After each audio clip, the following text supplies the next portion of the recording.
remembering or time travel? So let me ask you this.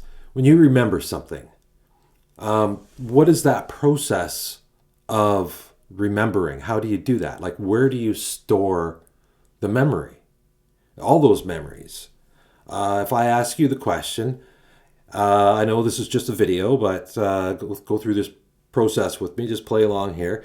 And I'm going to ask you, what was the color of your bedroom when you were 10 years old?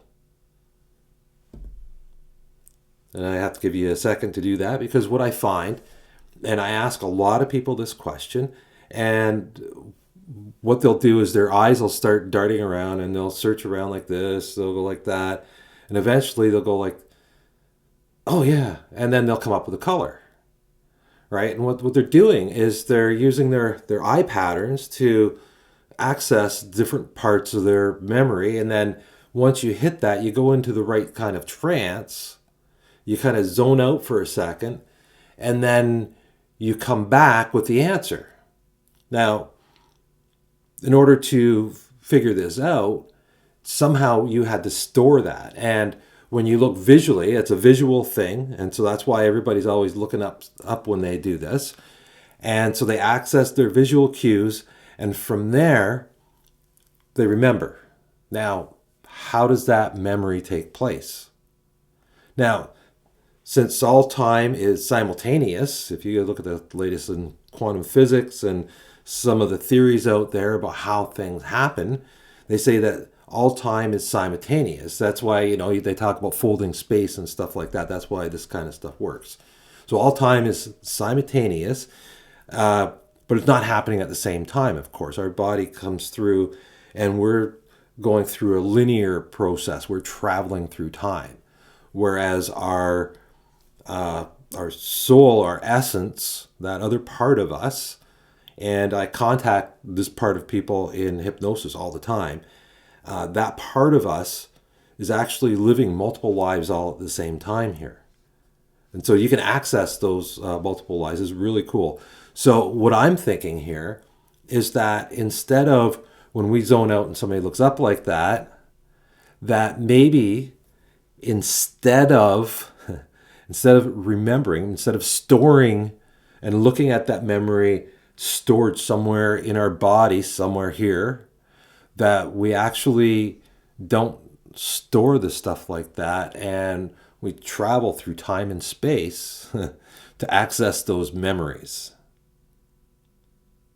All right, so now this is, scientifically speaking, nobody's really got any solid answers. All this stuff is a guess, and we can measure some things that happen in the brain and stuff like that when we're remembering something. But exactly what happens and where we store the memory and stuff, it's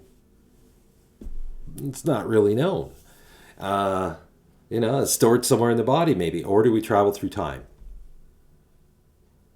What happens there? Now, whatever happens, and, it doesn't change anything, just the perception of how it's happening.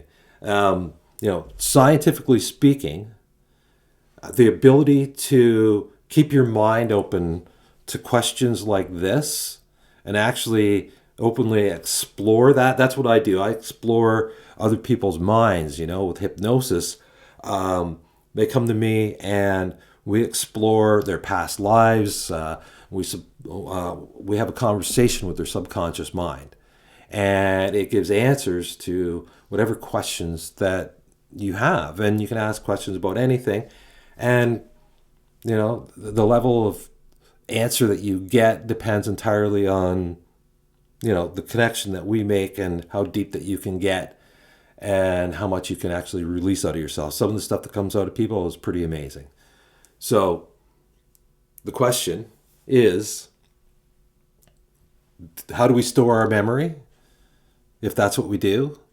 And, most people didn't know that your eyes move around when you answer a question. If you want to check this out for yourself, go in the bathroom and watch yourself, or ask somebody else this question. Go ask a few people this question, and you'll find that they have to look up in one direction or the other. What color was your bedroom when you were 10? If you're asking that of a 10-year-old, You might want to ask them, when you were 4.